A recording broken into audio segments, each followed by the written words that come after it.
Hi guys, it's Bella. Welcome back to my channel. Today I'm so excited because we are doing our July monthly wrap-up video. I read 26 books this month, so I had a great reading month. I have just been in like the cozy vibes. It's been raining constantly here, so I just cuddled up with my books and I'm reading like 2 books a day right now. I am obsessed with reading. I just can't stop. So if you guys want to see what books I read in the month of July and what I rated them and a few sentences about each book, just keep on watching. Let's get right into it. I started off the month with The House Across the Lake by Riley Sager, or Sager, I'm not really sure. I love Riley's writing. He's one of my favorite thriller authors, but this book was a flop for me. I actually gave it 2 stars. I'm upset because I was really enjoying it. Like the entire time I was guessing, making assumptions, you know, like your typical thriller vibe. And then I lost spoilers, kind of. I lost all interest when ghosts were taking over people's bodies.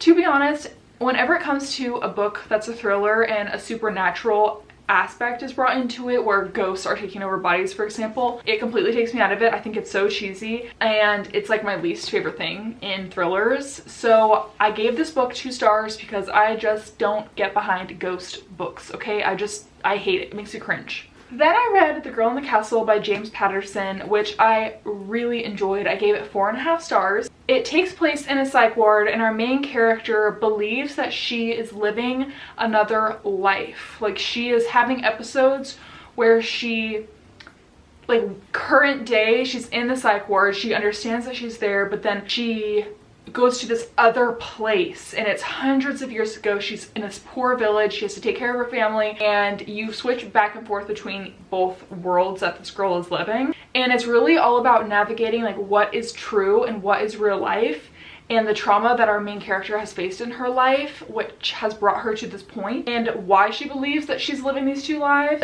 I loved it. I gave it 4.5 stars. I thought it was really amazing. I think this is my first James Patterson book and I will definitely be reading more. My camera died and I just had to change the battery, so hopefully we're good. Okay, next. July was a good month because it was Reckless release month. Okay, this is the 2nd book in the Powerless series, 3rd technically if you count the Power full novella. But Reckless by Lauren Roberts, I did give 5 stars because I'm just obsessed with this world. There is so much good tension, so much banter. I love Kai, okay? I think Kai is one of the best book boyfriends ever. I was seriously giggling, kicking my feet, having the time of my life. I read it release night and I just read it straight through. I could not put it down. I also gasped like so many times reading this book, and the ending, I kind of saw it coming because it kind of reminds me of Once Upon a Broken Heart. If you know, you know. The ending had me shook, but she already announced book 3, so you know what, we're good. But I just love Kai, okay? He's just like ultimate book boyfriend. Moving on to The Rule Book. This is actually my first Sarah Adams book, but I've heard really good things about her writing, so I wanted to check it out. It's a second chance romance. An agent gets hired to be the agent for a NFL player. Our male character is like the grumpy boss type, you know, he's the grumpy NFL player. His agent is like all fun personality, giggly goofy girl, and you know, we just love that type of trope, okay? I love how cheeky and fun the personality was of the female main character. I thought she was a freaking hoot and a half, and this was just a good simple romance. I gave it 4 stars. I really enjoyed it, and this is leading me down a Sarah Adams rabbit hole. And then I started The Book of Azrael by Amber V. Nicole. I've heard such good things about this series. Like everyone always recommends it. And let me tell you, you start reading this book, it immediately gets into the story. I mean, you start with off of the action right at the beginning. And I wrote a note in my phone because I was like 40% in and there had not been 1 second that was not action packed. I was like, oh my god, so much is happening. Like you're just thrown right into the world, which is so fun. But then the middle of the book is really slow. You're almost like making up for the fact that the beginning was so fast paced. There's lots of twists and turns, tons of high stakes moments. There was a super slow burn romance, just a teeny bit of necessary spice. It wasn't overwhelming in any sort of way. It didn't take away from the story. And then it left on the craziest cliffhanger, and I was really struggling if I wanted to rate it a 4.5 or a 5 star, but I did decide on 4.75. And then I tried to read One Italian Summer by Rebecca Searle, and let me tell you, I DNF'd this so fast. You see this book, One Italian Summer, you're like, oh my god, my girl is going to Italy. She's meeting a man, an Italian man, and she's falling in love. Well, let me tell you, no. I don't want to discourage you from reading this because I'm sure it's amazing. I do love her books, but this was not what I was expecting. It's about a girl who loses her mom, and it's about her dealing with the trauma of losing her mom, and this girl is in love with her mom. I mean, there's literally a quote at the beginning that's like, if your mom is the love of your life, then what does that make your husband? And I was like, so this girl was in love with her mom, and I just couldn't. I was just looking for a fun summer romance, not really like a girl trying to get over the grief of losing her mom. So I DNF'd this so fast. I will be de-shelving this most likely. And then I read the second book in the Book of Azrael series. I don't have it physically. I read it on my Kindle. It's called The Throne of Broken Gods, and I actually gave it 4 stars. But oh my gosh, was it so jam-packed. It's still enemies to lovers, incredibly slow burn. And something about this series is I feel like every chapter leaves off on a cliffhanger, so you never want to put the book down, which is so fun. I love that. The first half of the book was so good, and then right at 50%, the last half like really lost me, and that's why I gave it 4 stars instead of 5. And I did find myself skipping over all the spicy scenes. Like, I can respect some smut. I love smutty books, but sometimes when a fantasy series is so good, when the smut scenes come up, you're kind of like, I don't care. Like, I just don't care. I just want to read about this world and the conflict and all these things. So I gave that one 4 stars, and I haven't continued the series yet. I know that there's a 3rd and a 4th coming out soon, so we'll see if I pick it back up. If you're going to take one thing away from this video, you need to read Picking Peaches by Ansley B. Calloway. Oh my gosh, was I literally kicking my feet and screaming and giggling and laughing and gasping and just so shook to my core. This is a 5-star read for me, 100%. I bought it purely because of the cover, okay? It's also the perfect length for a cute little romance. It's barely over 200 pages. It's the single dad next door neighbor whose love language is gifts and acts of service, and you're a writer and you're trying to write in your house and you're trying to get done with all these deadlines you have, and your next door neighbor, sexy next door neighbor, and his daughter are ding dong ditching you, leaving you coffee and breakfast every morning. Also, the nickname Peach for the name Georgia is literally the cutest thing of all time. So 100% go pick up this book. You need it. Then I continued with the Boys with Tommen series. I read Saving Six, and I rated it 4 stars because I was kind of mood reading it. I really struggled with switching from Johnny and Shannon to Joey and Aoife, and it was really hard for me. So I mood read it over the course of the month, and I wasn't even sure if I wanted to continue this series, but I ended up like getting really sucked in towards the end, and I was like, oh my god, why did I not just sit down and read this? Like, it's so good. So you know what to expect when you go into these books. So sad, but expected, because you know what is happening during this time period because of the first 2 books. Yeah, 4 stars for this one. Then I found this fun little book called Blonde Identity. I actually only gave it a 3 stars. Starts off really strong. Your main character wakes up in a trance. She has no idea who she is. She has no idea where she is. And she kind of gets just sucked into this spy world where people are after her. They think that she's her twin sister, and there is a romance. Unfortunately, I didn't actually love it. Like, I found myself kind of bored the entire time, and it didn't even really get good until 80% when there was like a really big plot twist. So I liked the concept of this a lot, but I just didn't connect with it, so I gave it 3 stars. Now, because I love Picking Peaches so much, I had to pick up the second one, which is Following Fox. And this one I gave a 3.5.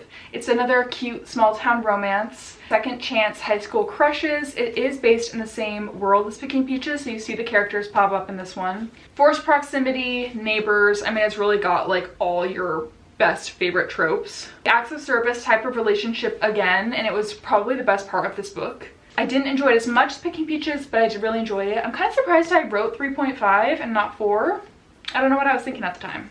I was in the mood for a thriller, and we read The Twin by Natasha Preston, which I gave 3.5 stars. It's probably my favorite book of hers, but I did do a reading vlog where I read this book in it, so you can go to that if you want to see like my more in-depth thoughts. And it was full of twists and turns, so I gave it 3.5.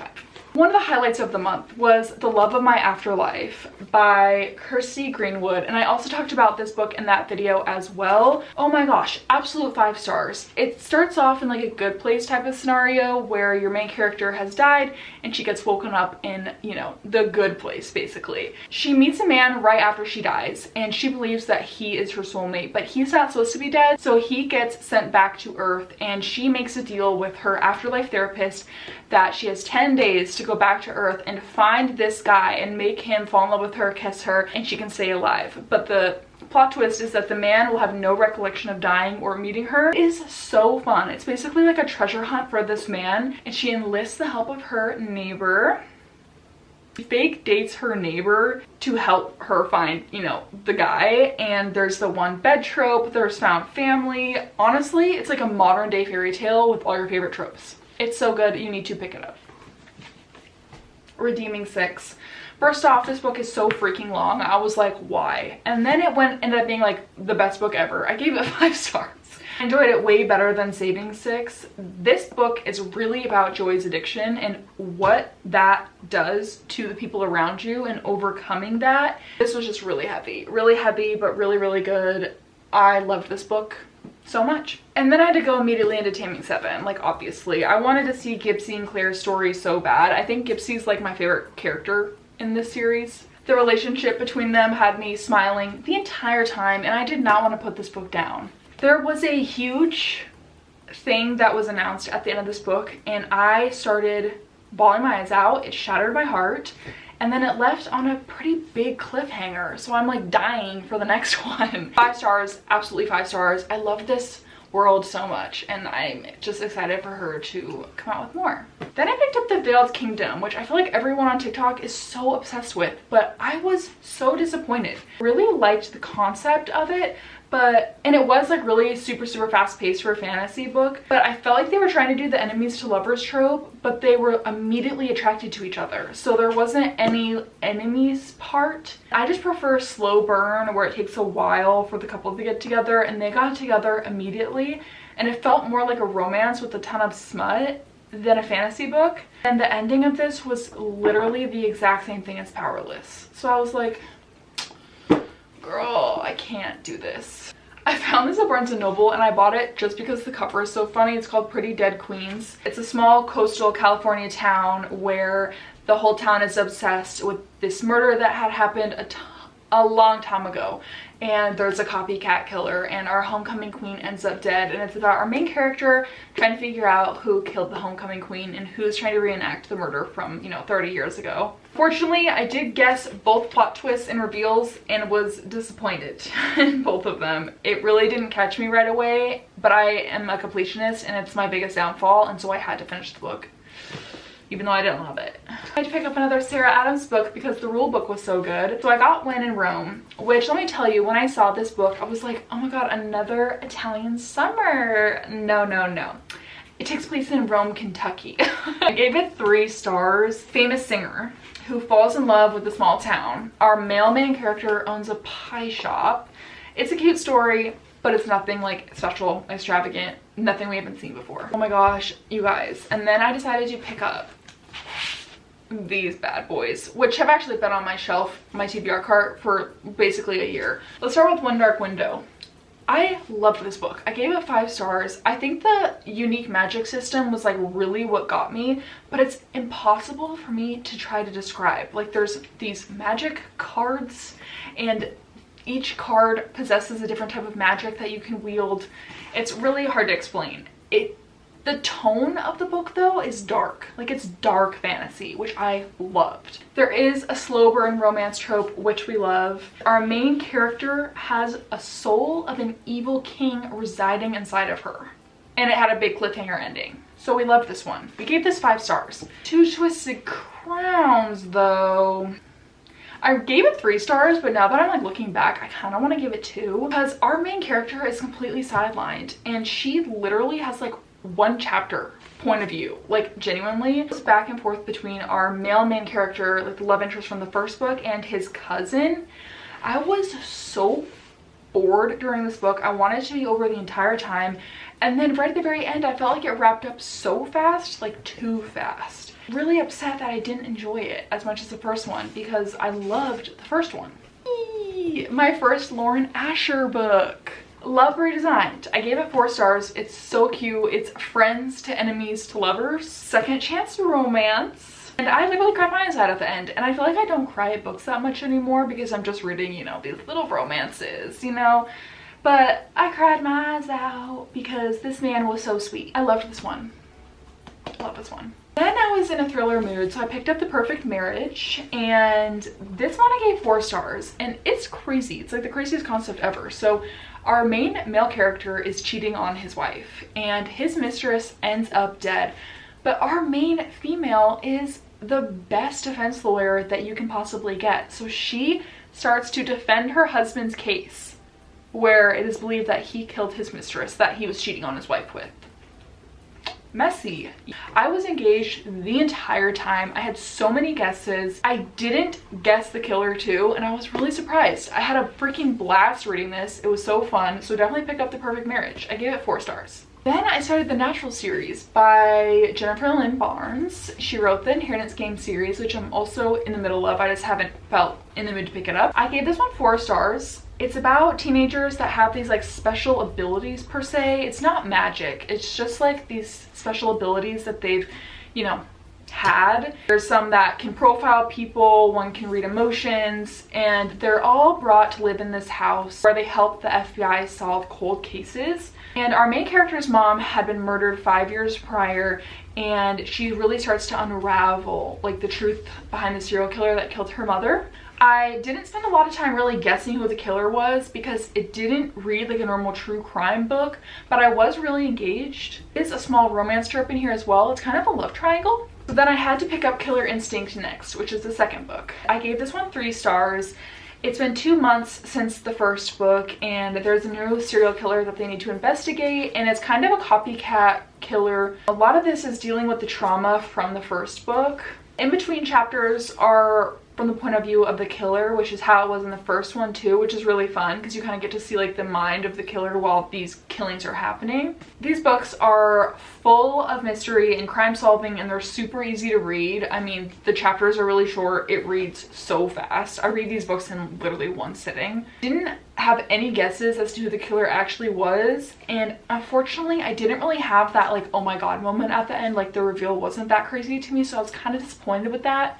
I read Mr. Wrong Number. I haven't read a Lynn Painter book in kind of a minute, and this was such a fun concept. It's basically about a girl who gets a text from a wrong number, and they start a flirting relationship over the phone, and little does she know it's actually her brother's best friend who she lives with.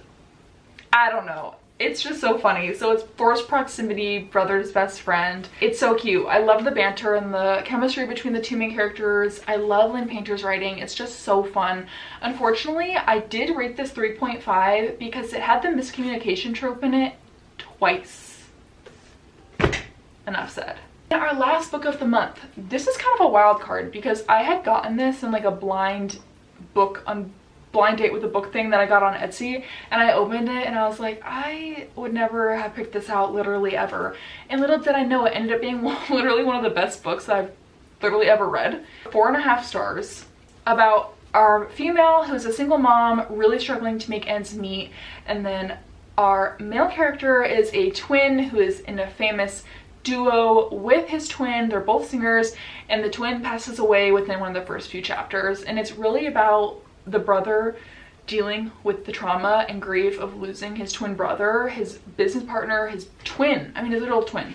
And so the singer ends up hiring the single mom to be his chef in the house. She helps him work through his grief, work through his trauma. He helps her work through her grief and trauma. And it's really a genuinely heartbreaking story from both sides, but it was so beautiful. I really enjoyed it. I am gonna have to check out this author, Brittany Cherry, because it was so great. 4.5 stars for something like this is like really great, I think. No, I just really loved it, and I had a blast reading it, and it was really great, and I'm glad I decided to pick it up. It is on Kindle Unlimited, so check it out. That was all 26 books that I read this month.